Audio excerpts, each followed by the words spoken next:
Hi friends, ఇవాళ మనము ఇంకో స్టోరీతో మీ ముందుకు వచ్చేసాను. The story name is a small help big change. అంటే ఒక చిన్న సహాయం పెద్ద మార్పు. ఒక చిన్ని గ్రామంలో రాము అనే బాలుడు ఉండేవాడు. అతన్ని చాలా తెలివైనవాడు, కానీ తన పనుల గురించి మాత్రమే ఆలోచించేవాడు. ఇతరులకు సహాయం చేయడం తన పని కాదని భావించేవాడు.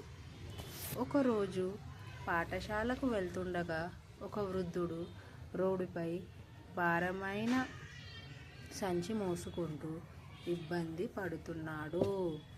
చాలామంది చూసినా ఎవ్వరూ సహాయం చేయలేదు.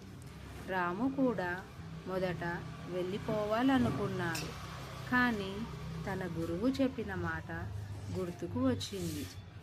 ఇతరులకు చేసిన చిన్న సహాయం కూడా గొప్ప మార్పును తీసుకురాగలదు. రాము వెంటనే వెళ్ళి ఆ వృద్ధుడికి సంచిని మోసేందుకు సహాయం చేశాడు. వృద్ధుడు ఎంతో సంతోషించి అతనిని ఆశీర్వదించాడు.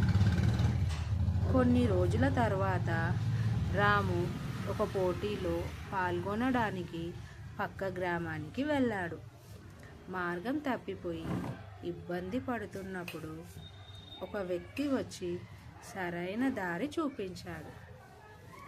ఆశ్చర్యంగా ఆ వ్యక్తి అదే వృద్ధుడి కుమారుడు. అప్పుడు రాముకు ఒక విషయం అర్థమైంది. మనం చేసే పనులు ఎప్పుడో ఒకప్పుడు మనకి తిరిగి వస్తాయి. ఈ కథ నుంచి మనము తెలుసుకున్న నీతి ఏమిటంటే, చిన్న దయ కూడా పెద్ద మార్పును తీసుకురాగలదు. మంచి చేస్తే మంచే తిరిగి వస్తుంది. Thank you so much.